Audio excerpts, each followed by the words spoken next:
ನಮಸ್ಕಾರ. ಆಯುಷ್ ಟಿವಿಯ ವೀಕ್ಷಕರಿಗೆ ಬ್ರಹ್ಮಲಿಖಿತ ಕಾರ್ಯಕ್ರಮಕ್ಕೆ ಸ್ವಾಗತ ಅಂತ ಹೇಳ್ತಾ ಇವತ್ತಿನ ಸಂಚಿಕೆಯನ್ನ ಶುರು ಮಾಡೋಣ. ಮೊದಲಿಗೆ ನಿಮ್ಮೆಲ್ಲರ ನೆಚ್ಚಿನ ಶ್ರೀಯುತ ಸಚ್ಚಿದಾನಂದ ಬಾಬು ಗುರುಜಿ ಅವರಿದ್ದಾರೆ. ಸೊ ಗುರುಗಳನ್ನ ಕಾರ್ಯಕ್ರಮಕ್ಕೆ ಬರಮಾಡ್ಕೊಳ್ಳೋದ್ರ ಮುಖಾಂತರ ಇವತ್ತಿನ ಸಂಚಿಕೆಯನ್ನ ಶುರು ಮಾಡುವಂತ ಸಮಯ. ನಮಸ್ತೆ ಗುರುಜಿ, ಕಾರ್ಯಕ್ರಮಕ್ಕೆ ಸ್ವಾಗತ. ನಮಸ್ಕಾರ ವೀಕ್ಷಕರೇ, ಹಳೆ ಸಂಚಿಕೆಗಳೆಲ್ಲ ನೋಡ್ತಾನೆ ಇದ್ದೀರಾ. ವಾಸ್ತು ಬಗ್ಗೆ ಮಾತನಾಡ್ತಾ ಇದ್ವಿ. ಸೊ ಮನೆ ಮಂದಿಗಳ ಫೋಟೋ ಇಟ್ರೆ ಏನಾಗುತ್ತೆ, ಸೊ ಫೋಟೋಗಳು ಒಡೆದ್ರೆ ಏನಾಗುತ್ತೆ, ಸಾಕಷ್ಟು ಹೊಸ ಹೊಸ ವಿಷಯಗಳನ್ನ ನೀವುಗಳು ತಿಳ್ಕೊಂಡಿದ್ದೀರಾ.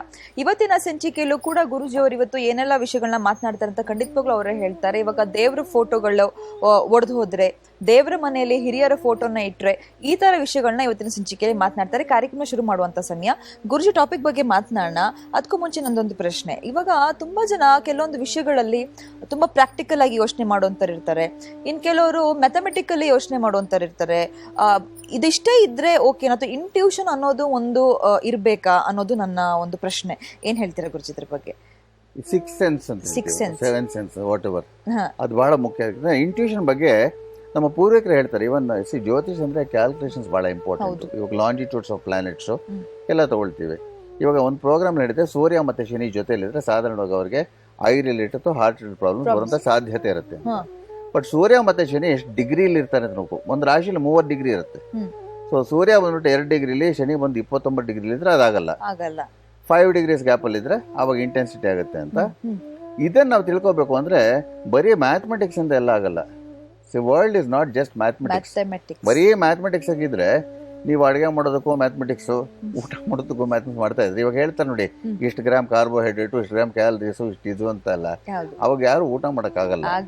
ಅದಕ್ಕೆ ಇಂಟ್ಯೂಷನ್. ಇವಾಗ ನಿಮ್ಮ ಅಜ್ಜಿಯವರು ನಮ್ಮ ಅಜ್ಜಿಯವ್ರು ಅಡುಗೆ ಮಾಡ್ಬೇಕಾದ್ರೆ ಸುಮ್ಮನೆ ಟಕ ಟಕ ಟಕ ಅಂತ ಹಿಂಗೆ ಹಾಕ್ಬಿಟ್ರು, ಆ ಕಾಲದ ಘಮ ಇವಾಗ ಬರಲ್ವಲ್ಲ. ಅಂದ್ರೆ ಅವ್ರಂತ್ರ ಇಂಟ್ಯೂಷನ್ ಇತ್ತು ಅಂತ. ಇಂಟ್ಯೂಷನ್ ಎಷ್ಟು ಇಂಪಾರ್ಟೆನ್ಸ್ ಕೊಡ್ತಾರೆ ಅಂದ್ರೆ ಅದಕ್ಕೆ ಒಂದು ಶ್ಲೋಕ ಹೇಳ್ತಾರೆ. ಅನೇಕ ಹೋರ ಶಾಸ್ತ್ರಜ್ಞ ಪಂಚಸಿದ್ಧಾಂತ ಕೋವಿಧ ಊಹಾ ಅಪೋಹ ಪಟು ಸಿದ್ಧ ಮಂತ್ರೋದಿ ಜಾನಾದಿ ಜಾತಕಂ ಅಂತ ಹೇಳ್ತಾರೆ. ಹೋರಶಾಸ್ತ್ರ ಅಂದ್ರೆ ಮ್ಯಾಥಮೆಟಿಕ್ಸ್. ಬಹಳ ಜನ ಮ್ಯಾಥಮೆಟಿಷಿಯನ್ಸ್ ಇದ್ದಾರೆ. ಪಂಚಸಿದ್ಧಾಂತ ಕೋವಿಧ ಅಂದ್ರೆ 5 big subjects, logic, mathematics, physics, chemistry ಸಂಬಂಧಪಟ್ಟ ಇದ್ದಾರೆ. But what is required is ಊಹಾಪೋಹ ಪಟುಹು ಅಂತಂದ್ರೆ ಪವರ್ ಆಫ್ ಇಂಟ್ಯೂಷನ್. ಇಂಟ್ಯೂಷನ್ ಯಾರಿಗೆ ಬರುತ್ತೆ? ಸಿದ್ಧ ಮಂತ್ರೋದಿ ಜಾನಾದಿ ಜಾತಕಂ ಅಂತಾರೆ. ಅಂದ್ರೆ ಮಂತ್ರ ಜಪಗಳು ಕೆಲವು ಮಾಡ್ಕೋಬೇಕು. ಮತ್ತೆ ಅಸ್ಟ್ರಾಲಜಿ ಕೆಲವು ಕ್ವಾಲಿಫಿಕೇಶನ್ಸ್ ಇರಬೇಕು. ಏನೇನ್ ಕ್ವಾಲಿಫಿಕೇಶನ್ ಇರಬೇಕು ಅಂದ್ರೆ, ಶಾಸ್ತ್ರಕ್ಕೆ ಹೇಳ್ಬೇಕು ಅಂದ್ರೆ ದ್ವಿಕಾಲ ಸ್ನಾನ, 2 ಸತಿ ಸ್ನಾನ ಮಾಡ್ಬೇಕಂತೆ ಅಸ್ಟ್ರಾಲಜಿ. ಮಧುಮಾಂಸ ನಿಷೇಧನ, ತಿನ್ನಬಾರ್ದು. ಮತ್ತೆ ಇನ್ನೊಂದು ಅಹಿಂಸ, ಮತ್ತೆ ಸತ್ಯವಾಕ್, ನಿಜ ಸುಳ್ಳು ಹೇಳಬಾರ್ದು. ನಾವು ಕೆಲಸ ಸುಳ್ಳು ಹೇಳ್ತೀವಿ, ಇಲ್ಲ ಅಂತಲೇ. ನಮ್ಮ ಮನೆಯವ್ರಿಗೆ ಗೊತ್ತಿಲ್ಲದೆ ಹೋಗಿ ಮಸಾಲೆ ದೋಸೆ ತಿನ್ಕೊಂಡ್ಬರ್ತೀನಿ ನಾನು, ಆ ಥರ ಸುಳ್ಳು ಹೇಳ್ಕೋಬಹುದು. ಬಟ್ ದೊಡ್ಡ ಸುಳ್ಳುಗಳು ಹೇಳಕ್ ಹೋಗ್ಬಾರ್ದು. ಈ ರೀತಿ ಕ್ವಾಲಿಫಿಕೇಶನ್ ಇದ್ರೆ ಅವಾಗ ಸಿದ್ಧ ಮಂತ್ರೋದಿ ಜಾನಾದಿ ಜಾತಕ, ಜಾತಕ ನೋಡಿದಾಗ ನಿಮಗೆ ಒಂದು ಇಂಟ್ಯೂಷನ್ ಬರುತ್ತೆ ಅಂತ. ಮತ್ತೆ ಇಂಟ್ಯೂಷನ್ ಸಂಬಂಧಪಟ್ಟಂತೆ ನಮ್ಮ ಪೂರ್ವಿಕರು ಬಹಳ ಇಂಟ್ರೆಸ್ಟಿಂಗ್ ಒಂದು ಕತೆ ಹೇಳ್ತಾರೆ. ಎಲ್ರಿಗೂ ವಸಿಷ್ಠರು ಮತ್ತೆ ವಿಶ್ವಾಮಿತ್ರ ಬಗ್ಗೆ ಗೊತ್ತೇ ಇದೆ. ಇಬ್ರು ವಸಿಷ್ಠರು ಬಂದ್ಬಿಟ್ಟು ಮಹರ್ಷಿಗಳು, ಇವರು ಬ್ರಹ್ಮ ಋಷಿಗಳು. ವಿಶ್ವಾಮಿತ್ರರು ಮಹರ್ಷಿಗಳು, ವಸಿಷ್ಠರು ಬಂದು ಬ್ರಹ್ಮ ಋಷಿಗಳು. ಅಂದ್ರೆ ಆಲ್ಮೋಸ್ಟ್ ಈಕ್ವಲ್. ವಿಶ್ವಾಮಿತ್ರ ನಮ್ಗೆ ಗಾಯತ್ರಿ ಮಂತ್ರ ಕೊಟ್ಟಿರೋದು. ಅವ್ರ ಡಿಸ್ಕಷನ್ ಮಾಡಿದಾಗ ವಿಶ್ವಾಮಿತ್ರ ಹೇಳ್ತಾರಂತೆ, ನಾನೆಲ್ಲ ಕ್ಯಾಲ್ಕುಲೇಷನ್ ಮಾಡಿದ್ದೀನಿ. ಸೊ ಕ್ಯಾಲ್ಕುಲೇಷನ್ಸ್ ನಾನು ಭಾಳ ಎಕ್ಸ್ಪರ್ಟು. ಸೊ ಯಾವಾಗ ಏನಾಗುತ್ತೆ ಅಂತ ಹೇಳಕ್ ನನಗೆ ಬರುತ್ತೆ ಅಂತ. ಆಗ ವಸಿಷ್ಠ ಹೇಳ್ತಾರಂತೆ, ನಿನ್ ಕ್ಯಾಲ್ಕುಲೇಷನ್ ಸಾಲದು, ಸ್ವಲ್ಪ ಇಂಟ್ಯೂಷನ್ ಇರಬೇಕು, ಅಲ್ಲಿ ಸೋಲ್ತೀಯ ನೀನು ಅಂತ ಹೇಳ್ತಾರೆ. ಸೊ ಇಬ್ಬರಿಗೂ ಒಂದು ಚಾಲೆಂಜ್ ಬರುತ್ತೆ. ಏನ್ ಚಾಲೆಂಜು ಅಂದ್ರೆ, ಇವಾಗ ಪ್ರಶ್ನೆ ಕುಂಡ್ಲಿ ಅಂತ ಹಾಕ್ತಾರೆ. ನಮಗೇನಾದ್ರು ಬೋರ್ಡ್ ಡೀಟೇಲ್ಸ್ ಇಲ್ಲ ಅಂದ್ರೆ ಕೆಲವು ಪ್ರಶ್ನೆ ಕುಂಡ್ಲಿ ಒಂದು ಟೈಮ್ ಆಫ್ ಕ್ವಶನ್ಗೆ ಅಂತ ನಾವು ಚಾರ್ಟ್ ಹಾಕ್ಬಿಟ್ಟು ಅದ್ರ ಮೇಲೆ ನಾವು ಏನಾಗ್ಬೋದು ಅಂತ ಸ್ವಲ್ಪ ಮಟ್ಟಿಗೆ ಸೂಚನೆ ಕೊಡ್ಬೋದು. ಸೊ ಒಂದು ಪ್ರಶ್ನೆ ಕುಂಡ್ಲಿ ಏನಾಗುತ್ತೆ ಪ್ರಶ್ನೆ ಅಂದ್ರೆ, ಈ ಸಮಯದಲ್ಲಿ ಇಂದ್ರಲೋಕದಲ್ಲಿ ಏನ್ ನಡೀತಾ ಇದೆ ಅಂತ. ಅದಕ್ಕೆ ವಸಿಷ್ಠ ಹೇಳ್ತಾರೆ, ನೀನ್ ಪ್ರಶ್ನೆ ಕುಂಡ್ಲಿ ಹಾಕು ನೋಡೋಣ, ಇಂದ್ರಲೋಕದಲ್ಲಿ ಇವಾಗ ಏನ್ ನಡೀತಾ ಇದೆ ಅಂತ ಒಂದು ಕುಂಡ್ಲಿ ಹಾಕ್ಬಿಟ್ಟು ಹೇಳು ಅಂತ. ಅವರೆಲ್ಲ ಕ್ಯಾಲ್ಕುಲೇಷನ್ ಮಾಡ್ಬಿಟ್ಟು, ಈಗ ಅಲ್ಲಿ ಡ್ಯಾನ್ಸ್ ನಡೀತಾ ಇದೆ, ರಂಬೆ ಡ್ಯಾನ್ಸ್ ಮಾಡ್ತಾ ಇದ್ದಾಳೆ ಇಂದ್ರನ ಮುಂದೆ. ಅವಳು ಬೆಲ್ಟ್ ಇರುತ್ತಲ್ಲ, ಆ ಬೆಲ್ಟ್ ಅಲ್ಲಿ ಟ್ರಿಂಕೆಟ್ ಅಂತ ಇರುತ್ತಲ್ಲ, ಈ ಮಣಿಗಳು, ಒಂದು ಮಣಿ ಅಲ್ಲಿ ಕಾಲ ಹತ್ರ ಬಿದ್ದಿದೆ ಆ ಡ್ಯಾನ್ಸಿಂಗ್ ಫ್ಲೋರ್ ಮೇಲೆ ಅಂತ ಹೇಳ್ತಾರಂತೆ. ಅದು ಕಾಲಕ್ಕೆ ಪದೇ ಪದೇ ಚುಚ್ಕೊಳ್ತಾ ಇದೆ ಅಂತ ಹೇಳ್ತಾರೆ. ಆವಾಗ ವಸಿಷ್ಠ ಹೇಳ್ತಾರಂತೆ, ಇಲ್ಲ ನೀನ್ ಹೇಳಿದ್ ಸರಿಯಿಲ್ಲ, ಮಣಿ ಬಿದ್ದಿರೋದು ಸರಿ, ಬಟ್ ನೀನ್ ಹೇಳಿದ್ ಸರಿಯಾಗಿಲ್ಲ ಅಂದ್ರೆ. ಹೆಂಗೆ ಹೇಳ್ತೀರಾ ಅಂದ್ರೆ, ಅದಕ್ಕೆ ಇಂಟ್ಯೂಷನ್ ಬೇಕು. ಬಾ ಇಬ್ರು ಇಂದ್ರಲೋಕ ಹೋಗಿ ನೋಡ್ಕೊಂಡ್ ಬರೋಣ ಅಂತ ಹೊರಡ್ತಾರಂತೆ. ಅವ್ರಿಗೆ ಏನ್ ಸ್ಪೇಸ್ ವೆಹಿಕಲ್ಸ್ ಇತ್ತೋ ಗೊತ್ತಿಲ್ಲ. ಹೋಗ್ಬಿಟ್ಟು ಅಲ್ಲಿ ನೋಡ್ತಾರಂತೆ, ಅವಾಗ ಏನಾಗುತ್ತೆ ಅಂದರೆ ಡ್ಯಾನ್ಸ್ ನಡೀತಾ ಇರುತ್ತೆ, ಇಂದ್ರ ಕೂತಿರ್ತಾನೆ, ರಂಬೆ ಡ್ಯಾನ್ಸ್ ಮಾಡ್ತಾ ಇರ್ತಾಳೆ. ಮತ್ತೆ ಒಂದು ಮಣಿ ಬಂದ್ಬಿಟ್ಟು ಟ್ರಿಂಕೆಟ್ ಅಂತೀವಲ್ಲ, ಸಿಲ್ವರ್ದು ಹೌದು ಬಾಲ್ ತರ ಇರ್ತಲ್ಲ, ಅದು ಕೆಳಗೆ ಬಿದ್ದಿರುತ್ತೆ.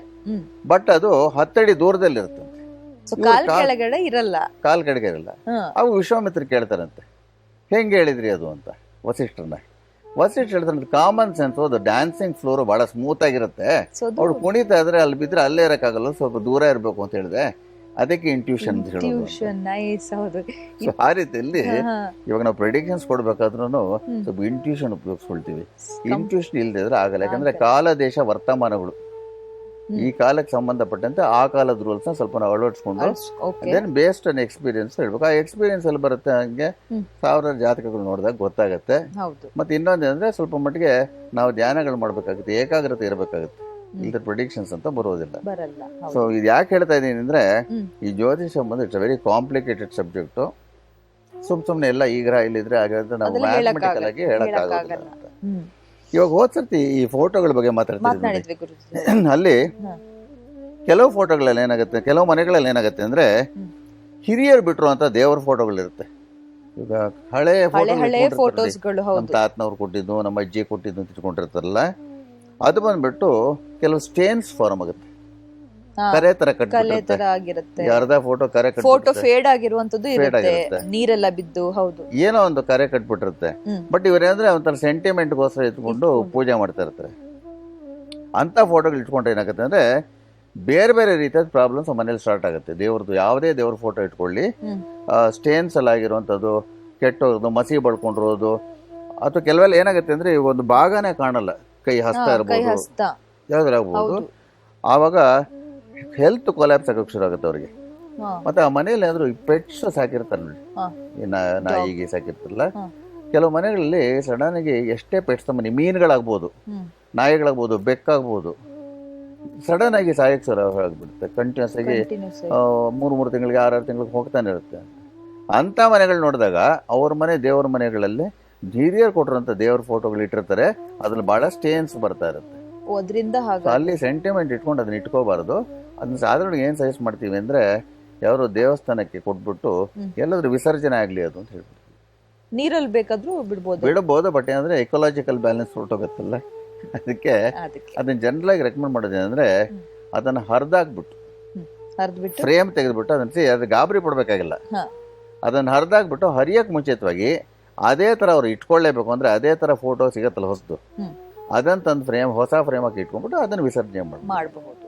ಆ ರೀತಿಯಲ್ಲಿ ಮಾಡ್ಕೋಬಹುದು. ಇಲ್ಲದ್ರೆ ಈ ರೀತಿಯಲ್ಲಿ ತೊಂದರೆಗಳೆಲ್ಲ ಉಂಟಾಗತ್ತೆ. ಗುರುಜಿ, ಇವಾಗ ನಾವು ದೇವ್ರ ಫೋಟೋಗಳ ಬಗ್ಗೆ ಮಾತನಾಡ್ತಾ ಇದ್ವಿ, ನೆಕ್ಸ್ಟ್ ಏನ್ ಹೇಳ್ತೀರಾ? ಇದರಲ್ಲಿ ಹಿರಿಯರು ಕೊಟ್ಟಿರೋ ಫೋಟೋಗ್ರಾಫ್ಸ್, ಸ್ಟೇನ್ ಆಗಿರೋ ಫೋಟೋಗ್ರಾಫ್ಸ್ ಇದ್ರೆ ಅದರ ಬಗ್ಗೆ ಹೇಳ್ತಾ ಇದ್ದೆ. ಅಂತ ಫೋಟೋಗಳು ಮುರಿಯಿತು ಅಂತ ಇಟ್ಕೊಳ್ಳಿ, ಬಿದ್ದೋಗ್ಬಿಟ್ಟು ಸಡನ್ ಆಗಿ ಹೊಡೆದೋಗತ್ತೆ ಫುಲ್ಲು ಅಂತ. ಆ ಹೊಡೆದೋಗ್ಬಿಟ್ಟು ಆ ಫೋಟೋ ಇರೋದನ್ನು ಡ್ಯಾಮೇಜ್ ಆಗಿ ಗ್ಲಾಸು ಮುರಿದೆಲ್ಲ ಆಗಿಬಿಟ್ರೆ ಏನಾಗುತ್ತೆ ಅಂದ್ರೆ, ಆ ಮನೆಯಲ್ಲಿ ವಿತಿನ್ 17 to 24 months ಅಲ್ಲಿ ಎಲ್ರಿಗೂ ಸೀರಿಯಸ್ ಆಗಿ ರಿಲೇಶನ್ಶಿಪ್ ಪ್ರಾಬ್ಲಮ್ಸ್ ಬರುತ್ತೆ. ಅಂದ್ರೆ ಅತ್ತೆ ಸೊಸೆ ಮೇಲೆ ಕೇಸ್ ಹಾಕ್ಬೋದು, ಸೊಸೆ ಅತ್ತೆ ಮೇಲೆ ಹಾಕ್ಬೋದು, ಅಥವಾ ಗಂಡ ಹೆಂಡತಿ ಮೇಲೆ ಹಾಕ್ಬೋದು, ಮಗ ಅಪ್ಪನ ಮೇಲೆ ಹಾಕ್ಬೋದು. ಈ ರೀತಿಯಲ್ಲಿ ಆಗತ್ತೆ. ಅದಕ್ಕೆ ಹೇಳೋದು, ಎಲ್ರಿಗೂ ಬಹಳ ಸೆಂಟಿಮೆಂಟ್ ಇಟ್ಕೊಂಡು ಹತ್ರ ಫೋಟೋಗಳು ಇಟ್ಕೊಳಕ್ ಹೋಗ್ಬಿಟ್ಟು. ಯಾಕಂದ್ರೆ ಹಿರಿಯರು ಅವರೆಲ್ಲ ಹೋಗ್ಬಿಟ್ಟು ಪುನರ್ಜನ್ಮ ಆಗ್ಬಿಟ್ಟಿರುತ್ತೆ ಅವ್ರಿಗೆ, ಅವ್ರಿಗೇನು ಅಟ್ಯಾಚ್ಮೆಂಟ್ ಇರೋದಿಲ್ಲ. ಬಹಳ ಹಳೆಯ ವಸ್ತುಗಳ ಮನೇಲಿ ಇಟ್ಕೊಳ್ಳೋದು ಖಂಡಿತವಾಗಿ ಒಳ್ಳೇದಲ್ಲ ಅಂತ. ಇವಾಗ ಕೆಲವು ಕಡೆ ಹೇಳ್ಬಾರ್ದು, ನಾನು ಎಷ್ಟೋ ಪ್ಯಾಲೇಸಸ್ ಇರುತ್ತೆ ನೋಡಿ, ಇವಾಗ ಜೈಪುರ್ ಇರ್ಬೋದು, ಮತ್ತೊಂದು ಕಡೆ ಇರ್ಬೋದು, ಅಲ್ಲಿ ಸುಮಾರು ಸ್ಟಡಿ ಮಾಡಿದ್ದೀನಿ. ಈ ಹಳೆಯದೆಲ್ಲ ವಸ್ತುಗಳು ಇಟ್ಕೊಂಡಿರ್ತಾರೆ ನೋಡಿ, ಅಲ್ಲಿ ಸಂಸಾರ ನಡೆಸ್ತಾ ಇರ್ತಾರಲ್ಲ, ಸಂಸಾರಗಳು ನಡೆಸ್ತಾ ಇರ್ತಾರಲ್ಲ, ಅವ್ರಿಗೆ ಮನುಷ್ಯಾಂತಿ ಇರೋದಿಲ್ಲ ಅವ್ರಿಗೆ. ಬೇಕಾದ್ರೆ ಒಂದು ಮ್ಯೂಸಿಯಂ ತರ ಮಾಡ್ಬಿಟ್ಟು ಇಟ್ಬಿಡ್ಲಿ, ಅವ್ರ ಮನೆಗಳಲ್ಲಿ ಇಟ್ಕೊಂಡು ಈ ರೀತಿಯಲ್ಲಿ ಹಳೆಯದು ಆ ರೀತಿಲಿ ಆಗತ್ತೆ. ಮತ್ತೆ ಈ ದೇವ್ರ ಫೋಟೋ ಹೊಡೆದಾಗ ಕೆಲವು ಮನಸ್ಸಿಗೆ ಬಹಳ ಬೇಸರ ಉಂಟಾಗ್ಬಿಡುತ್ತೆ. ಇಲ್ಲಿ ನನ್ನ ರಿಸರ್ಚ್ ಏನು ಅಂದ್ರೆ, ಇವಾಗ ಯಾವತ್ತಾದ್ರೂ ಒಂದಿನ ಶಿವನ್ ಫೋಟೋ, ಶಿವ ಪಾರ್ವತಿ ಅದೊಂದು ಫೋಟೋ ಇಟ್ಕೊಂಡಿರ್ತಾರಲ್ಲ, ಅದು ಸಪೋಸ್ ಒಂದು ಶನಿವಾರ ಮುರಿಯಿತು ಅಂತ ಅನ್ಕೊಳ್ಳೋಣ, ಬಿದ್ದೋಗ್ಬಿಟ್ಟು ಗ್ಲಾಸ್ ಹೊಡೆದೋಯ್ತು ಅಂತ. ವಿತಿನ್ 8 months ಏನಾಗುತ್ತೆ ಅಂದ್ರೆ ಇನ್ಕ್ಯೂರಬಲ್ ಡಿಸೀಸಸ್ ಬರುವಂತ ಸಾಧ್ಯತೆ ಇರುತ್ತೆ. ಅಂದ್ರೆ ವಾಸಿ ಆಗದಿರುವಂತ ಕಾಯಿಲೆಗಳು, ಮೆಲಿಗ್ನೆಂಟ್ ಪ್ರಾಬ್ಲಮ್ಸ್ ಬರ್ಬೋದು, ಅದು ಸೂಚನೆ ಕೊಡುತ್ತದು. ಇವಾಗ ಕೆಲವ್ರು ಕೇಳ್ಬೋದು, ಇವಾಗ ನಾವ್ ಏನ್ ಮಾಡ್ಬೇಕು ಅದಕ್ಕೆ, ಈ ರೀತಿಲಿ ಆಯ್ತು ಅಂತ. ಅದಕ್ಕೊಂದು ಪರಿಹಾರನೂ ಕೊಡ್ತಾರೆ. ಸೊ ಸೀರಿಯಸ್ ಆಗಿರೋರು ಪರಿಹಾರ ಮಾಡ್ಕೋಬಹುದು. ಏನ್ ಪರಿಹಾರ ಅಂದ್ರೆ ಬಹಳ ಸಿಂಪಲ್ ಆಗಿ, ಅಲ್ಲಿ ಮನೆಯಲ್ಲಿ ಯಾರು ಮುಖ್ಯಸ್ಥರಿರ್ತಾರೋ ಮಹಾಮೃತ್ಯುಂಜಯ ಮಂತ್ರ ಅಂತ ಬರುತ್ತಲ್ಲ, ಆ ಮಂತ್ರವನ್ನ ದಿನಾಲು 80 ಬಾರಿ 8 ವಾರಗಳು ಸಂಜೆ 10 ಸೂರ್ಯಾಸ್ತಮದ ನಂತರ ಉತ್ತರಾಭಿಮುಖ ಮಾಡ್ತಾ ಇದ್ರೆ ಅವಾಗ ದೋಷ ನಿವಾರಣೆ ಆಗುತ್ತೆ ಅಂತ ನಮ್ಗೆ ಹೇಳ್ತಾರೆ. ಮೃತ್ಯುಂಜಯ ಜಪವನ್ನು ಆರಾಮ್ಸೆ ಹೇಳ್ಕೋಬಹುದು, ಮಾಡ್ಕೋಬಹುದು. ಅದು ಓಂ ತ್ರಯಂಬಕಂ ಅಂತ ಬರ್ತಲ್ಲ, ಅದು ಮಾಡ್ಕೋಬಹುದು. ಇನ್ನು ಲಕ್ಷ್ಮಿ ಫೋಟೋ ಬಂದ್ಬಿಟ್ಟು, ಲಕ್ಷ್ಮಿ ಬಹಳ ಮುಖ್ಯ ಎಲ್ರಿಗೂ. ಲಕ್ಷ್ಮಿ ಫೋಟೋ ಬಂದು ಮಂಗಳವಾರ ಅಥವಾ ಶುಕ್ರವಾರ ಹೊಡೆದೋಗ್ಬಿಟ್ರೆ ಸಾಧಾರಣವಾಗಿ ಏನಾಗುತ್ತೆ, differences with daughter in law particular ಆಗಿ. ಇವಾಗ ಸೊಸೆ ಬಂದು 20 ವರ್ಷ ಆಗಿದೆ ಅಂತ ಅನ್ಕೊಳ್ಳಿ, ವಯಸ್ಸಾದ ಅತ್ತೆ ಇದ್ದಾರೆ ಅಂತ, ಡಿಫ್ರೆನ್ಸಸ್ ಬಹಳ ಸಿವಿಯರ್ ಆಗಿ ಬರುತ್ತೆ, ವ್ಯಾಜ್ಯನಾಗತ್ತೆ. ಆಫ್ಟರ್ 8 to 14 months ಅದಾಗತ್ತದು. ಇದು ದೂರ ಆಗ್ಬೇಕು ಅಂದ್ರೆ ಆಮೇಲೆ ಯಾರಾದ್ರೂ ಒಬ್ರು ಅತ್ತೆ ಆಗ್ಬೋದು, ಸೊಸೆ ಆಗ್ಬೋದು, ಯಾರಿಗೆ ಇಂಟ್ರೆಸ್ಟ್ ಇರುತ್ತೋ ಅವ್ರು ಏನ್ ಮಾಡ್ಬೇಕು ಅಂದ್ರೆ ಈ ತರ ಮುರಿದೋಗ್ಬಿಟ್ರೆ ಲಕ್ಷ್ಮಿ ಫೋಟೋ ಮಂಗಳವಾರಗಳು ಅಥವಾ ಶುಕ್ರವಾರಗಳು, ಮಿಕ್ಕೇ ದಿವಸ ಮುರಿದ್ರೆ ಏನಾಗಲ್ವ ಅಂತ ಕೆಲವ್ರು ಕೇಳ್ಬೋದು. ಅದಾಗತ್ತೆ, ಬಟ್ ಅವನ ಲೆಸರ್ ನೋಟ್ ಆ ರೀತಿಯಲ್ಲಿ. ಮಹಾಲಕ್ಷ್ಮಿ ಅಷ್ಟಕ ಅಂತ ಬರುತ್ತಲ್ಲ, ಇವಾಗ ನಮಸ್ತೇಸ್ತು ಮಹಾಮಾಯೆ ಶ್ರೀಪೀಠೆ ಸ್ವರೂಪೂಜಿ ಅದನ್ನ ಸಂಜೆ ಹೊತ್ತು 8 ತಿಂಗಳ ಕಾಲ ಅದು ಮಾಡ್ತಾ ಇದ್ರೆ, ಜೊತೆಯಲ್ಲಿ 8 ತಿಂಗಳು ಯಾರಾದ್ರೂ ಮಾಂಸಾಹಾರ ತಗೊಳ್ಳೋರು, ನಾನ್ ವೆಜಿಟೇರಿಯನ್ ಬಿಟ್ರೆ ಅವಾಗ ಈ ದೋಷ ನಿವಾರಣೆ ಆಗುತ್ತೆ. ಸೊ ಜೊತೆಗೆ ಸ್ವಲ್ಪ ಪರಿಹಾರಗಳು ಬರುತ್ತೆ, ಮಾಡ್ಕೋಬಹುದು. ಮತ್ತೆ ಇನ್ನೊಂದು ಬಹಳ ಇಂಪಾರ್ಟೆಂಟ್, ಗಣಪತಿ ಫೋಟೋ ವಿಘ್ನನಾಶಕ ಅಂತ ಹೇಳ್ತೀವಿ. ಯಾವ್ದಾದ್ರು ಗಣೇಶನ್ ಫೋಟೋ ಸ್ಪೆಸಿಫಿಕ್ ಆಗಿ ಗುರುವಾರ ಹೊಡೆದೋದ್ರೆ, ಥರ್ಸ್ಡೇಸು, ವಿತಿನ್ 8 to 16 months ಅಲ್ಲಿ ಎಲ್ಲಾ ಕಾರ್ಯಗಳಲ್ಲೂ ಅವ್ರಿಗೆ ಅಡಚಣೆಗಳು ಬರುತ್ತೆ, ಆಬ್ಸ್ಟಿಕಲ್ಸ್ ಎಲ್ಲದಕ್ಕೂ ಬರುತ್ತೆ. ಮತ್ತೆ ಕಷ್ಟಗಳು ಎಲ್ಲಾ ವಿಷಯದಲ್ಲೂ ಬಂದ್ಬಿಡುತ್ತೆ. ಒಂದು ಮಗು ಸ್ಕೂಲ್ಗೆ ಸೇರಿಸ್ಬೇಕಾದ್ರೂ ಕಷ್ಟ ಬರುತ್ತೆ, ಅವರು ಆಸ್ಪತ್ರೆಗೆ ಅಪಾಯಿಂಟ್ಮೆಂಟ್ ತಗೊಳ್ಳೋದಕ್ಕೂ ಕಷ್ಟ ಬರುತ್ತೆ, ಎಲ್ಲದರಲ್ಲೂ ಕಷ್ಟಗಳು, ವಿಘ್ನಗಳು ತುಂಬುತ್ತಾ ಬರುತ್ತೆ. ಅದಕ್ಕೆ ಏನ್ ಮಾಡ್ಬೇಕು ಅಂದ್ರೆ, ಇದಾಗಿದ್ದು 3 ವಾರಗಳೊಳಗೆ ಫಾರ್ ದ ನೆಕ್ಸ್ಟ್ 3 weeks ಏನ್ ಮಾಡ್ಬೇಕು ಅಂದ್ರೆ, ಗುರುವಾರಗಳು ಒಂದಷ್ಟು ಕಡಲೆಕಾಳನ್ನ ಗಣೇಶನ ದೇವಸ್ಥಾನ ಕೊಟ್ಬಿಟ್ಟು ಅವರು ಅರ್ಚನೆ ಮಾಡಿಸ್ಕೋಬೇಕಾಗತ್ತೆ. ಮತ್ತೆ 9 ತಿಂಗಳ ಕಾಲ ಗಣೇಶನ ಒಂದು ಸಿಂಪಲ್ ಮಂತ್ರ ಬರುತ್ತೆ, ಓಂ ಶ್ರೀ ಮಹಾ ಗಣಪತಿಯೇ ನಮಃ ಅಂತ. ಅದನ್ನ ಮಾರ್ನಿಂಗ್ 200 ಈವ್ನಿಂಗ್ 200 ಟೈಮ್ಸ್ ಉತ್ತರಾಭಿಮುಖ ಮಾಡ್ತಾ ಇದ್ರೆ ಈ ನೆಗೆಟಿವ್ ನ ಅದು ತಕ್ಕ ಮಟ್ಟಿಗೆ ತಡೆಗಟ್ಟುತ್ತೆ. ಇನ್ನ ಅವನ ಬ್ರದರ್ ಸುಬ್ರಹ್ಮಣ್ಯನ್ ಫೋಟೋ ಏನಾದ್ರು ಮಂಗಳವಾರ ಹೊಡೆದೋದ್ರೆ ಏನಾಗುತ್ತೆ ಅಂದ್ರೆ, ಇದು ನಾನು ಬಹಳ ಕೇಸಸ್ ಅಲ್ಲಿ ನೋಡಿದ್ದು ಹೇಳ್ತಾ ಇರೋದು, ಅವ್ರಿಗೆ ಸಾಧಾರಣವಾಗಿ ಸಡನ್ ಆಗಿ ಸ್ಕಿನ್ ಡಿಸೀಸ್ ಬರುತ್ತೆ. ಮನೇಲಿ ಹೆಣ್ಮಕ್ಳಿದ್ರೆ ಸಡನ್ ಆಗಿ ಪಿಂಪಲ್ ಸ್ಟಾರ್ಟ್ ಆಗ್ಬಿಡುತ್ತೆ ಅವ್ರಿಗೆ. ಇವರು ಹೆಣ್ಮಕ್ಳು ಸ್ವಲ್ಪ ಬ್ಯೂಟಿ ಕಾನ್ಶಿಯಸ್ ಮುಖದ ಮೇಲೆ ಮೊಡವೆ ಆಯ್ತು ಅಂದ್ರೆ ಕಷ್ಟ, ಸಡನ್ ಆಗಿ ಶುರು ಆಗುತ್ತೆ, ಅದು ಬಹಳ ದೊಡ್ಡ ಪ್ರಮಾಣದಲ್ಲಿ. ಮತ್ತೆ ಇವರಿಗೆ ಯಾರಾದ್ರೂ ಗರ್ಭಿಣಿಯರಿದ್ರೆ ಮಿಸ್ಕ್ಯಾರೇಜ್ ಆಗುವಂತ ಸಾಧ್ಯತೆ ಇರುತ್ತೆ. ಅಂದ್ರೆ ಫೀಟಲ್ ಗ್ರೋತ್ ಅಲ್ಲಿ ಏನಾದ್ರು ತೊಂದರೆ ಇರ್ಬೋದು ಅಂತ ಡಾಕ್ಟರ್ ಹೇಳ್ಬೋದು. ಅಬಾರ್ಷನ್ ಇಸ್ ಡಿಫ್ರೆಂಟ್, ಅಬಾರ್ಷನ್ ನಾವು ಮಾಡಿಸೋದು, ಮಿಸ್ಕ್ಯಾರೇಜು ಅದಾಗದೇ ಆಗೋದು, ಆ ರೀತಿ ಸಾಧ್ಯತೆ. ಮತ್ತೆ ಪದೇ ಪದೇ ಆಕ್ಸಿಡೆಂಟ್ಸ್ ಆಗತ್ತೆ. ಮತ್ತೆ ಕಪಲ್ಸ್ ವಿಲ್ ಸ್ಟಾರ್ಟ್ ಫೈಟಿಂಗ್. ಸುಬ್ರಹ್ಮಣ್ಯಂದು ನೆಗೆಟಿವ್ ಆಶೀರ್ವಾದ ಇಲ್ಲಿ ಆ ರೀತಿಲಿ ಮುರಿದ್ರೆ. ಸೊ ಇವರೇನ್ ಮಾಡ್ಬೇಕು ಅಂದ್ರೆ, ಆ ದಂಪತಿಗಳು ಸ್ಪೆಸಿಫಿಕ್ ಆಗಿ ಓಂ ಶರವಣ ಭವಾಯ ನಮಃ ಅಂತ ಒಂದು ಮಂತ್ರವನ್ನ 7 ತಿಂಗಳ ಕಾಲ ಬೆಳಗ್ಗೆ 70 ಬಾರಿ ಸಂಜೆ 70 ಬಾರಿ ಮಾಡ್ತಾ ಇದ್ರೆ ಅದನ್ನ ತಡೆಗಟ್ಟಬಹುದು. And every rule is an exception ಅಂತ ನಾನು ಹೇಳ್ತೀನಲ್ಲ. ಅದಕ್ಕೆ ಏನ್ ಮಾಡ್ಬೇಕು ಅಂದ್ರೆ, ಫಸ್ಟ್ ಇದು ಜನರಲ್ ಆಗಿ ನಾನು ನೋಡ್ದಂಗೆ ಮೆಜಾರಿಟಿ ಆಫ್ ಕೇಸಸ್ ಅಲ್ಲಿ ಆಗಿರುವಂತ ನಾನು ಹೇಳ್ತಾ ಇರೋದು. ಸೊ ಇವರು negative, for example incurable disease ಅಂತ ಹೇಳಿದ್ನಲ್ಲ, ಅವಾಗ ಏನು ಮಾಡ್ಬೇಕು ಅಂದರೆ, ಫಸ್ಟ್ ಅವರು ಆರೋಗ್ಯಕ್ಕೆ ಗಮನ ಕೊಡಬೇಕು, ಹೆಲ್ತಿ ಪ್ರಾಕ್ಟೀಸಸ್ ಇಟ್ಕೋಬೇಕು. ನಾನು ಎಲ್ರಿಗೂ ಒಂದು ಯಾವಾಗಲೂ ಹೇಳ್ತೀನಿ ಅಂದರೆ, ಕಲಿಯುಗದಲ್ಲಿ ಒಂದು ಭಾಳ ಇಂಪಾರ್ಟೆಂಟ್ ಮಾರ್ಗ ಏನು ಅಂದರೆ, ದಯವಿಟ್ಟು ದಿನಕ್ಕೆ 1 ಗಂಟೆ ದೇಹನ ದಂಡಿಸಿ ಅಂತ ಹೇಳ್ತೀನಿ. Exercise is important. ನೀವು ಯೋಗನೋ ಎಕ್ಸಸೈಸು ವಾಕಿಂಗು ವಾಟ್ ಎವರ್, ಚೆನ್ನಾಗಿ ಸ್ವೆಟ್ ಬರಬೇಕು. ಸ್ವೆಟ್ ಬಂದಾಗ ಏನಾಗುತ್ತೆ ಅಂದರೆ, ಎಂಡಾರ್ಫಿನ್ ಅಂತ ಒಂದು ಕೆಮಿಕಲ್ ರಿಲೀಸ್ ಆಗುತ್ತೆ. ಎಂಡಾರ್ಫಿನ್ ಬಂದು ನ್ಯಾಚುರಲ್ ಆಂಟಿ ಡಿಪ್ರೆಸೆಂಟ್, ಮತ್ತೆ ನಮ್ಮ ದೇಹದ್ದು ರೆಸಿಸ್ಟೆನ್ಸ್ ಬಿಲ್ಡ್ ಮಾಡುತ್ತೆ. ದೇವರು ಏನ್ ಹೇಳ್ತಾನೆ ಅಂದ್ರೆ, ನಮ್ಮಲ್ಲಿ ಕಲಿ ಸಂತಾನ ಉಪನಿಷತ್ ಅಂತಿದೆ, ಅದ್ರಲ್ಲಿ ವಾಕ್ಯಗಳು ಏನ್ ಬರುತ್ತೆ ಅಂದ್ರೆ, ಕಲಿಯುಗದಲ್ಲಿ ಫಸ್ಟ್ ನೀವು if you want to destress your mind, you stress your body ಅಂತ. So then the mind will get relaxed. ನೀವು ದೇಹನ ದಂಡಿಸಲ್ಲ ಅಂದ್ರೆ ನಿಮ್ ಮನ್ಸಿಗೆ ಸ್ಟ್ರೆಂತ್ ಬರೋದಿಲ್ಲ. ಮನ್ಸಿಗೆ ಸ್ಟ್ರೆಂತ್ ಬಂದಿಲ್ಲ ಅಂದ್ರೆ ನಮ್ಮ ದಶಾಭುಕ್ತಿಗಳು ಕೆಡ್ತು ಅಂದ್ರೆ ಕಾಯಿಲೆಗಳು, ವ್ಯಾಜ್ಯಗಳು, ವಾಟ್ ಎವರ್ ನೆಗೆಟಿವ್ಸ್ ಏನೇನು ಬರುತ್ತೆ ಹುಡುಕೊಂಬರುತ್ತೆ ಅಂತ. ಅದಕ್ಕೆ ಕೆಲವ್ರಿಗೆ ಹೇಳ್ತೀನಿ ನಾನು, ನಿಮ್ಗೆ ಅನುಕೂಲ ಇದ್ರೆ ಜಿಮ್ಗೆ ಹೋಗಿ, ಅನುಕೂಲ ಇಲ್ದ್ರೆ 1 ಗಂಟೆ ಓಡಿ. ಅದು ಅನುಕೂಲ ಇಲ್ಲ ಅಂದ್ರೆ 4 ಆಸನಗಳು, ಭುಜಂಗಾಸನ, ಪಾದಹಸ್ತಾಸನ, ಪವನ ಮುಕ್ತಾಸನ ಮತ್ತೆ ಧನುರಾಸನ 7 to 9 ಟೈಮ್ಸ್ ಡೈಲಿ ಮಾಡ್ತಾ ಬನ್ನಿ. ಮತ್ತೆ ಅವಾಗ ಒಂದ್ಸರ್ತಿ ಹೇಳಿದಾನು ಬ್ರೀದಿಂಗ್, ಡೀಪ್ ಬ್ರೀದಿಂಗ್ ಬೆಳಗ್ಗೆ ಎದ್ದ ತಕ್ಷಣ ಖಾಲಿ ಹೊಟ್ಟೆಲಿ ಅದನ್ನ ಮಾಡಿ. ನಿಮ್ಮ ದೇಹೋ ದೇವಾಲಯ ಪ್ರೋಕ್ತು, ದೇಹ ಬಂದು ದೇವರು ಕೊಟ್ಟಿರುವಂತ ವಾಹನ ನಮ್ಗೆ. ಅದನ್ನ ಚೆನ್ನಾಗಿ ನೋಡ್ಕೊಳ್ಳಿಲ್ಲ ಅಂದ್ರೆ ಯಾವುದೇ ಪೂಜೆ ಪುನಸ್ಕಾರ ನೋಡಿದ್ರು ಅದಾಗಲ್ಲ. ಮತ್ತೆ ಇನ್ನೊಂದು ಏನ್ ಹೇಳ್ತಾನೆ, ಬೆಳಗ್ಗೆ ಎದ್ದ ತಕ್ಷಣ ಫಸ್ಟ್ ಕೆಲಸ ಏನ್ ಮಾಡ್ಬೇಕು ಅಂತ ಹೇಳ್ತಾರೆ ಅಂದ್ರೆ, ದೇವರನ್ನ ಆಮೇಲೆ ನೆನ್ಸ್ಕೋಬೇಕು. ಫಸ್ಟ್ ದಂತ ಶುದ್ಧಿ ಮಾಡ್ಕೊಳ್ಳಿ ಅಂತ ಹೇಳ್ತಾರೆ, ಬ್ರಷ್ ಯುವರ್ ಟೀತ್ ಅಂತ. ನಾನು ಒಂದು ಪ್ರೋಗ್ರಾಮ್ ಅಲ್ಲಿ ಹೇಳಿದ್ದೀನಿ, ಸುಮಾರು ಸರ್ತಿ ಹೇಳಿದ್ದೀನಿ. ನಿಮಗೆ ಕಲಿಯುಗದಲ್ಲಿ ಬೆನಿಫಿಟ್ಸ್ ಜಾಸ್ತಿ ಬೇಕು, ತೊಂದರೆಗಳು ಜಾಸ್ತಿ ಆಗ್ಬೋದು ಅಂದರೆ ಬ್ರಷ್ ಮಾಡ್ತೀವಲ್ಲ, ನಾರ್ಮಲಾಗಿ ನಿಮ್ಮ ಡೆಂಟಿಸ್ಟ್ ಹೆಂಗೆ ಕೊಡ್ತಾರೆ ಬ್ರಷ್ ಮಾಡಿಬಿಟ್ಮೇಲೆ ಇದು ವಾಯು ಬೆರಳು ಅಂತ ಹೇಳ್ತೀವಿ, ಇದಕ್ಕೆ ಉಗುರಿ ಇರಬಾರ್ದು. ಈ ವಾಯು ಬೆರಳಲ್ಲಿ ನಿಮ್ಮ ಗಮ್ಸ್ ಇರುತ್ತಲ್ಲ, ಆ ಗಮ್ಸ್ನ ಒಂದು 1 to 2 ಮಿನಿಟ್ಸು ಆದರೆ ತೊಂದರೆ ಇಲ್ದಂಗೆ ನಾವು ಮಸಾಜ್ ಮಾಡ್ಕೋಬೇಕು. ಸೊ ಬೆರಳಿಂದ ಮಸಾಜ್ ಮಾಡುವಂಥದ್ದು. ನಾನು ಇನ್ನೊಂದು ಸೀಕ್ರೆಟ್ ಹೇಳಿದ್ದೀನಿ, ಈಗ ನಾನು ನೋಡಿರೋದು ಹೆಂಗೆ ಅಂತ ಗೊತ್ತಿಲ್ಲ, ಹಿಂಗೆ ಮಾಡಿದ್ರೆ ಹಿಂಗೆ ಅಂತ. ಯಾರು ರೆಗ್ಯುಲರ್ 1 or 2 ಮಿನಿಟ್ಸು ಮಸಾಜ್ ಮಾಡ್ಕೊಳ್ತಾರೋ ಅರ್ಧಕ್ಕರ್ಧ ಕಾಯಿಲೆನೂ ಕಮ್ಮಿ ಆಗತ್ತೆ, ಲಕ್ಷ್ಮಿ ಕಟಾಕ್ಷನೂ ಪ್ರಾಪ್ತಿ. ಸೈಂಟಿಫಿಕಲ್ ಅದಾಗಿದೆ. ಒಂದು 6 months ಯಾರಾದ್ರೂ ಮಾಡಿ ನೋಡ್ಲಿ, ಬಹಳ ಪ್ರಾಬ್ಲಮ್ ಇದ್ರೆ ಬ್ರಷ್ ಮಾಡ್ಕೊಂಡು ಬೆಳಗ್ಗೆ ಎದ್ದ ತಕ್ಷಣ ಆಮೇಲೆ 1 ಲೀಟರ್ ನೀರು ಕುಡಿಬೇಕು, 1 ಲೀಟರ್ ನೀರು ಕುಡಿಬೇಕು. ಅದಕ್ಕೆ ಯಾವಾಗಲೂ ಹೇಳ್ತೀನಿ ಒಂದು ಅರ್ಧ ಚಮಚ ಅರಿಶಿಣದ ಪುಡಿ ಹಾಕೊಂಡು ಕುಡೀರಿ, ಉತ್ತರಾಭಿಮುಖ ಅಂತ. ಲಕ್ಷ್ಮಿ ಕಟಾಕ್ಷ ಲಭ್ಯ ಆಗಬೇಕು, ಆರೋಗ್ಯ ಇರಬೇಕು ಅಂತ. ಆಮೇಲೆ ಬ್ರಷ್ ಮಾಡಿದಾಗ ಮಾತ್ರ ಇದು ರೈಟ್ ಇಂಡೆಕ್ಸ್ ಫಿಂಗರ್ ಅಲ್ಲಿ ಒಂದು 1 or 2 ಮಿನಿಟ್ಸ್ ಜೆಂಟ್ಲಾಗಿ ಗಮ್ಸ್ನ ನೀವು ಉಜ್ಕೊಳ್ತಾ ಇರಿ ಅಂತ. ಇದೆಲ್ಲ ಬಹಳ ಸುಲಭವಾಗಿರುವಂತ, ಈಸಿಯಾಗಿ ಮನೇಲೆ ಮಾಡುವಂತದ್ದು. ಹೌದು, ಮತ್ತೆ ನನ್ ನಂಬೋದು ಬೇಡ, ಅವ್ರು ಮಾಡಿ ನೋಡ್ಲಿ. 6 ತಿಂಗಳ ಮೇಲೆ ಅವ್ರಿಗೆ ಗೊತ್ತಾಗತ್ತೆ, ಫ್ಯೂ ಡೇಸ್ ರಿಸಲ್ಟ್ ಗೊತ್ತಾಗತ್ತೆ. ಯಾಕೆ ಅಂತ ಕೆಲವ್ರು ಕೇಳ್ಬೋದು, ಈಗ ಉಜ್ಜೋದಕ್ಕೂ ಅದಕ್ಕೆ ಏನ್ ಸಂಬಂಧ ಅಂತ ಕೇಳ್ಬೋದು. ಇವರ್ all bundles of electrical discharges. ನಮ್ ಸುತ್ತಲೂ ಎಲೆಕ್ಟ್ರಿಕಲ್ ಫೀಲ್ಡ್ಸ್ ಇರುತ್ತೆ, ಇದೆಲ್ಲ ನಾವು ಮಸಾಜ್ ಮಾಡ್ಕೊಂಡು ನಮ್ಮ ಸುತ್ತಲೂ ಆರಾ ಅಂತ ಚೇಂಜ್ ಆಗುತ್ತೆ, ಆರಾ ಕಲರ್ಸ್ ಚೇಂಜ್ ಆಗುತ್ತೆ. Depending on what colour you create, you draw that thing to yourself ಅಂತ. ಅದು ಒಂಥರ ಗ್ರೀನಿಶ್ ಆರ ಬರುತ್ತಂತೆ, ಆ ರೀತಿ ಮಾಡ್ಕೊಳ್ಳಿ ಅಂತ ಹೇಳ್ತೀನಿ. ಗುರುಜಿ, ಇವಾಗ ನಾನು ತುಂಬಾ ಜನರನ್ನ ನೋಡಿದ್ದೀನಿ, ಏನಾಗುತ್ತೆ ಇವಾಗ ದೇವ್ರ ಕಡೆ ನಂಬಿಕೆನೇ ಇರಲ್ಲ. ಸಡನ್ ಆಗಿ ಏನೋ ಒಂದು ಪ್ರಾಬ್ಲಮ್ ಆಗುತ್ತೆ, ಎಲ್ಲೋ ಒಂದ್ ಕಡೆ ಹೋಗ್ತಾರೆ, ಏನೋ ಒಂದು ಇಂಪ್ರೆಸ್ ಆಗಿ ಸಡನ್ ಆಗಿ ಆಧ್ಯಾತ್ಮದ ಕಡೆ ಹೋಗ್ಬಿಡ್ತಾರೆ.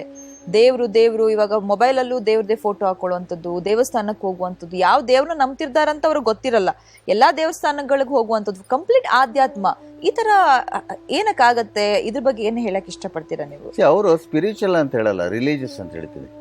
ಇವಾಗ ಬಹಳ ಜನ ಬಂದಾಗ ಹೇಳ್ತಾರೆ, ಕೆಲವರು ಏನ್ ಮಾಡ್ತಾರೆ ಅಂದ್ರೆ, ಇಷ್ಟು ದಿವಸ ದೇವರನ್ನ ನಂಬ್ತಾ ಇದೀವಿ ನಾವು, ಬಟ್ ನಮ್ಮ ಮನೇಲಿ ಒಂದ್ಮೇಲೆ ಒಂದು ಕೆಟ್ಟ ಘಟನೆ ನಡೆಯೋದು ನೋಡಿ ದೇವ್ರ ಮೇಲೆ ನಂಬಿಕೆ ಹೊರಟೋಗಿದೆ ಅಂತ ಕೆಲವರು ಹೇಳ್ತಾರೆ.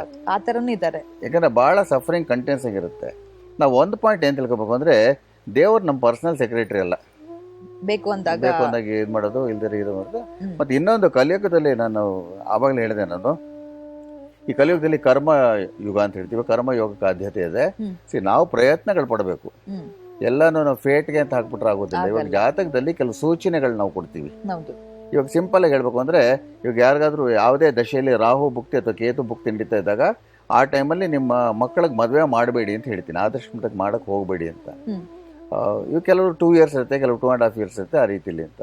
ಇಲ್ಲ ನಮ್ಮ ಮಗಳಿಗೆ 24 ವಯಸ್ಸು, ಇವಾಗ 26 ಆಗ್ಬಿಟ್ರೆ ಆಮೇಲೆ ಯಾರು ಹುಡುಗರು ಬರಲ್ಲ ಅಂತ ಹೇಳ್ಬಿಟ್ಟು ಈ ತರ ಅನ್ಕೊಳ್ತಾರೆ. ಆ ವಿಲ್ ಪವರ್ ಅಂತ ಒಂದು 30% ಇರುತ್ತೆ, 70% ಫೇಟ್ ಇರುತ್ತೆ. ಇವಾಗ ಆ ಭುಕ್ತಿಗಳು ಮದುವೆ ಆದ್ರೆ ಏನಾಗುತ್ತೆ ಅಂದ್ರೆ, ಮದುವೆಗೆ ಸಾಧಾರಣ ಒಂದು 2-3 years ಅಲ್ಲಿ ವಿಚ್ಛೇದನಕ್ಕೆ ಹೋಗುತ್ತೆ. Something can go terribly wrong ಅಂತ. ಆವಾಗ ಅದು 5 ವರ್ಷ ನಡೆಯುತ್ತದು. ಈ ಸಫರಿಂಗ್ ಬೇಕಾ ಅಂತ ನಾನು ಮೊದಲೇ ಕೇಳೋದು. ಅದಕ್ಕೆ ನಾವು ಅಡ್ವೈಸ್ ಕೊಟ್ಟಾಗ ಅಂದ್ರೆ, ಫಸ್ಟ್ ಈ ತರ ದಶಾಭುಕ್ತಿಗಳಲ್ಲಿ ಇದು ಮಾಡಬೇಡಿ ಅಂತ ಹೇಳಿದಾಗ ಅಡ್ವೈಸ್ ತಗೋಬೇಕಾಗತ್ತೆ. ಎರಡನೇದಾಗಿ ಕೆಲವ್ರಿಗೆ ಏನಾಗುತ್ತೆ ಅಂದ್ರೆ, ನೀವು ಹೇಳ್ದಂಗೆ ಸಡನ್ ಆಗಿ ದೇವರ ನಂಬದೇ ಇರೋರು ಏನೋ ಒಂದು ಸಣ್ಣ ಘಟನೆ ನಡೆದ್ಬಿಟ್ಟು ನಂಬಿಕೆ ಶುರು ಆಗ್ಬಿಡುತ್ತೆ. ಬ್ಲೈಂಡ್ ಬಿಲೀಫ್ ಇಟ್ಕೋಬೇಡಿ. ಬಟ್ ಕೃಷ್ಣ ಏನ್ ಹೇಳ್ತಾರೆ ಅಂದ್ರೆ, ಭಗವದ್ಗೀತೆಯಲ್ಲಿ ಸಂಪೂರ್ಣವಾಗಿ ಶರಣಾಗತರಾದ್ರೆ ನಾನು ಲಾಸ್ಟ್ ಮೂಮೆಂಟ್ ಅಲ್ಲಿ ಬರ್ತೀನಿ ಅಂತ ಹೇಳ್ತೀನಿ. ನಾವು ಲಾಸ್ಟ್ ಮೂಮೆಂಟ್ಗೆ ನಮಗ್ ಪೇಷನ್ಸ್ ಇಲ್ಲ. ಈಗ ದ್ರೌಪದಿಗೆ ವಸ್ತ್ರಾಭರಣ ಆಗತ್ತೆ ನೋಡಿ, ಅವಾಗ ಏನಾಗುತ್ತೆ ಅಂದ್ರೆ, ಅವಳೇ ಸೀರೆ ಇಟ್ಕೊಂಡ್ಬಿಟ್ಟು ಕೃಷ್ಣ ಕೃಷ್ಣ ಅಂತ ಕರೀತಾ ಇದ್ರೆ ಅವ್ನು ಕೃಷ್ಣ ಬರೋದಿಲ್ವಂತೆ, 2 ಕೈ ಎತ್ತು ಬಿಡ್ತಾಳಲ್ಲ, ಆವಾಗ ಒಂದು ಲಾಸ್ಟ್ ಮೂಮೆಂಟ್ ಅಲ್ಲಿ ಹೆಲ್ಪ್ ಮಾಡಕ್ ಬರ್ತೇನೆ ಅಂತ. ಅದಕ್ಕೆ ನಾವು ಕೆಲವು ವಿಷಯಗಳಿಗೆ ದೇವ್ರ ಮೇಲೆ ನಂಬಿಕೆ ಇಟ್ಕೊಳ್ಳೇಬೇಕಾಗತ್ತೆ. ಬಟ್ ಸಣ್ಣ ಕೆಲಸಗಳಿಗೆಲ್ಲ ದೇವ್ರನ್ನ ಕರಿಬಾರ್ದು. ಅಲ್ಲ, ನನ್ನ ಮಗ ಪಾಸ್ ಆಗ್ಲಿ, ನನಗೆ ಕಾಯಿಲೆ ವಾಸಿ ಆಗ್ಲಿ. ಕಾಯಿಲೆ ವಾಸಿ ಪ್ರಾರ್ಥನೆ ಮಾಡ್ಲಿ, ಬಟ್ ಎಫರ್ಟ್ ಆಗ್ಬೇಕು, ಎಕ್ಸರ್ಸೈಸ್ ಮಾಡ್ಬೇಕು, ಆಹಾರ ತಗೋಬೇಕು, ಯೋಗ ಮಾಡಬೇಕು. ಮತ್ತೆ ಎಲ್ಲದಕ್ಕಿಂತ ಮುಖ್ಯ ನಾನು ಯಾವಾಗಲೂ ಹೇಳ್ತೀನಿ, ದಯವಿಟ್ಟು ಬೆಳಗ್ಗೆ ಎದ್ದ ತಕ್ಷಣ ಮತ್ತೆ ರಾತ್ರಿ ಮಲ್ಕೊಂಡಾಗ ಸ್ಟ್ರಾಂಗ್ ಆಗಿ ಪಾಸಿಟಿವ್ ಥಿಂಕಿಂಗ್ ಮಾಡಿ ಅಂತ. ಬಿಕಾಸ್ ಯಾವಾಗಲೂ ಹೇಳ್ತೀನಿ, every indelible impression on the brain is can one day become a reality. ನಾವು ಪಾಸಿಟಿವ್ ಥಿಂಕಿಂಗ್ ಮಾಡಲ್ಲ, ನಾವು ಗೋಳಾಡೋದು ಜಾಸ್ತಿ. ನಾವು ಅಯ್ಯೋ ಇದು ಹಿಂಗಾಗೋಯ್ತು, ಅಯ್ಯೋ ಅದು ಹಂಗಾಗೋಯ್ತು. ಎರಡನೇದಾಗಿ ಈ ದೇವರ ಮೇಲೆ ಭಕ್ತಿ ಇಟ್ಕೊಳ್ಳೋರಿಗೆ ಇನ್ನೊಂದು ವಿಷಯ ಹೇಳಕ್ಕೆ ಇಷ್ಟಪಡ್ತೀನಿ. ಮನೆ ಮಂದಿ ಜೊತೆ ಆಗಲಿ ಅಥವಾ ಹೊರಗಿನವ್ರ ಜೊತೆಯಲ್ಲಾಗಲಿ ಯಾರ ಜೊತೆಯಲ್ಲೂ ಎಕ್ಸ್ಪೆಕ್ಟೇಷನ್ಸ್ ಇಟ್ಕೋಬಿಡಿ ಅಂತ. ಇವಾಗ ನನ್ನ ಮಗ ಹಿಂಗೆ ನಡ್ಕೋಬೇಕು, ಅಥವಾ ನನ್ನ ಹೆಂಡತಿ ಹಿಂಗೆ ನಡ್ಕೋಬೇಕು, ನನ್ನ ಗಂಡ ಹಿಂಗೆ ನಡ್ಕೋಬೇಕು ಅಂತ ಎಕ್ಸ್ಪೆಕ್ಟೇಷನ್ಸ್ ಇಟ್ಕೋಬೇಕು. ಈ ಎಕ್ಸ್ಪೆಕ್ಟೇಷನ್ ಇಟ್ಕೊಳ್ಳೋರಿಗೆ ಡಿಸಪಾಯಿಂಟ್ಮೆಂಟ್ ಜಾಸ್ತಿ, ಹರ್ಟ್ ಆಗೋದು ಜಾಸ್ತಿ. ಈ ಕಾಲದಲ್ಲೂ ನಿಜವಾಗ್ಲೂ ನಾನು ಹೇಳಿದ ರೀತಿಲಿ ದೇವ್ರ ಮೇಲೆ ನಂಬಿಕೆ ಇಟ್ಕೊಂಡು ಇದೊಂದು ಶ್ಲೋಕನ ಪ್ರಾಕ್ಟೀಸ್ ಮಾಡ್ಕೊಳ್ಳಿ. ಅನನ್ಯ ಚಿಂತೆ ಅಂತೋ ಮಾಂ ಯೇ ಜನ ಪರ್ಯೋಪಾಸತೆ ತೇಷಾಂ ನಿತ್ಯಾಭಿಯುಕ್ತಾನಾಂ ಯೋಗಕ್ಷೇಮ ವಾಮಿ ಅಂತ. ಈ ಬಹಳ ಟ್ರಿಬ್ಯುಲೇಟಿವ್ ಪೀರಿಯಡ್ ಇದ್ದಾಗ ನಮ್ಗೆ ಇನ್ನೇನು ಮಾಡಕ್ ಆಗೋದಿಲ್ಲ ಅಂದಾಗ ಇದನ್ನ ದಿನಾಲು ಬೆಳಗ್ಗೆ ಒಂದು 15 ಮಿನಿಟ್ಸ್ ಸಾಯಂಕಾಲ 15 ಮಿನಿಟ್ಸ್ ಮಾಡ್ಕೊಂಡ್ರೆ ಅನ್ಎಕ್ಸ್ಪೆಕ್ಟೆಡ್ ಹೆಲ್ಪ್ ಹುಡುಕೊಂಡ್ ಬರುತ್ತೆ. ನಾವು ಪ್ರಾರ್ಥನೆ ಮಾಡಬಾರ್ದು, ಕಲಿಯುಗದಲ್ಲಿ ಪ್ರಾರ್ಥನೆ ಮಾಡಬಾರ್ದು ದೇವ್ರ ಹತ್ರ ಇದು ಕೊಡು ಅದು ಕೊಡು ಅಂತ. ಕಲಿಯುಗದಲ್ಲಿ ಯಾರು ಪ್ರಾರ್ಥನೆಗಳಲ್ಲಿ ಕೇಳ್ತಾರೋ ಇದು ಬೇಕು ಅದು ಬೇಕು ಅಂತ, ಅದು ಉಲ್ಟಾ ಆಗ್ಬಿಡುತ್ತದೆ. ಯಾಕೆ ಅಂತ ಗೊತ್ತಿಲ್ಲ, but proven in 500% cases. So maximum ದೇವರಿಗೆ ಏನ್ ಹೇಳ್ಬೇಕು ಅಂತ ಹೇಳ್ತಾರೆ ನಮ್ಮ ಗ್ರಂಥಗಳಲ್ಲಿ, ದ್ವಿಕಾಲ ಭೋಜನ ಸಮಯದಲ್ಲಿ ನನಗೆ ಅನ್ನ ಕೊಟ್ಟಿಲ್ಲಪ್ಪ, ತುಂಬಾ ಥ್ಯಾಂಕ್ಸ್ ಅಂತ ಹೇಳ್ಬೇಕಂತೆ, ಧನ್ಯವಾದನ ಕೋರ್ಬೇಕು ನಾವು. ಅಷ್ಟೇ, ಧನ್ಯವಾದಗಳು ಅಂತ ನಾವು ಹೋಗೋದೇ ದೇವ್ರ ಹತ್ರ ಕೇಳ್ಕೊಳ್ಳೋದಕ್ಕೆ, ಅದು ಕೊಡು ಇದು. ಅದಕ್ಕೆ ಯಾಕೆ ನಂಬಿಕೆ ಕಳ್ಕೊಳ್ತಾರೆ ಅಂದ್ರೆ ಇಲ್ಲಿ ಇರೋದೆಲ್ಲ ಕೇಳಿ ಕೇಳಿ ನನಗೆ ಲಾಟ್ರಿ ಬಂದ್ಬಿಟ್ರೆ ಸಾಕು, ಕಾರ್ ದುಡ್ಡು ಬರ್ಲಿ, ಕಾರ್ ಬರ್ಲಿ, ಅದು ತಪ್ಪಾಗತ್ತೆ. ಈ ಆಧ್ಯಾತ್ಮ ಅನ್ನೋದು ಬಹಳ ಇಂಪಾರ್ಟೆಂಟ್ ಸಬ್ಜೆಕ್ಟ್. ಸೊ ಮುಂದಿನ ಸಂಚಿಕೆಗಳಲ್ಲಿ ನನಗೆ ಕನಿಷ್ಠ ಪಕ್ಷ ಏನೇನು ತಿಳಿದಿದೋ ಅದನ್ನ ತಿಳಿಸಕ್ ಪ್ರಯತ್ನ ಪಡ್ತೀನಿ. ಖಂಡಿತ ಗುರುಜಿ. ಸೊ ನಿಮಗಿರುವಂತ ಇಷ್ಟು ವರ್ಷದ ಎಕ್ಸ್ಪೀರಿಯನ್ಸ್ ಅಲ್ಲಿ ಇರುವಂತ ಒಂದು ಜ್ಞಾನವನ್ನ ಖಂಡಿತವಾಗ್ಲೂ ವೀಕ್ಷಕರಲ್ಲೂ ಕೂಡ ನೀವು ಹಂಚ್ತಾ ಇದ್ದೀರಾ. ಇನ್ನಷ್ಟು ವಿಷಯಗಳನ್ನ ಮುಂದೆ ಬರುವ ಸಂಚಿಕೆಗಳಲ್ಲಿ ಖಂಡಿತವಾಗ್ಲೂ ಮಾತನಾಡೋಣ. ಸಮಯ ಆಗೋಗಿದೆ, ಕಾರ್ಯಕ್ರಮನ ಮುಗಿಸುವ ಸಮಯ ಕೂಡ ಬಂತು. ನಮಸ್ತೆ ಗುರುಜಿ. ನಮಸ್ಕಾರ. ಸೊ ವೀಕ್ಷಕರೇ, ಕಾರ್ಯಕ್ರಮನ ಮುಗಿಸುವಂತ ಸಮಯ ಕೂಡ ಬಂತು. ವಾಸ್ತು ಬಗ್ಗೆ ಮಾತನಾಡ್ವಿ, ಸಾಕಷ್ಟು ವಿಷಯಗಳನ್ನ ಇವತ್ತಿನ ಸಂಚಿಕೆಯಲ್ಲೂ ಕೂಡ ಮಾತನಾಡ್ವಿ. ಮತ್ತೆ ಮುಂದಿನ ಸಂಚಿಕೆಯಲ್ಲಿ ಮತ್ತಷ್ಟು ಹೊಸ ಹೊಸ ವಿಷಯಗಳ ಬಗ್ಗೆ ಖಂಡಿತವಾಗ್ಲೂ ಮಾತನಾಡ್ತೀವಿ. ನೋಡ್ತಾನೇರಿ ಆಯುಷ್ ಟಿವಿ, ಆರೋಗ್ಯಕರ ಜೀವನ ಶೈಲಿಗಾಗಿ. ನಮಸ್ತೆ.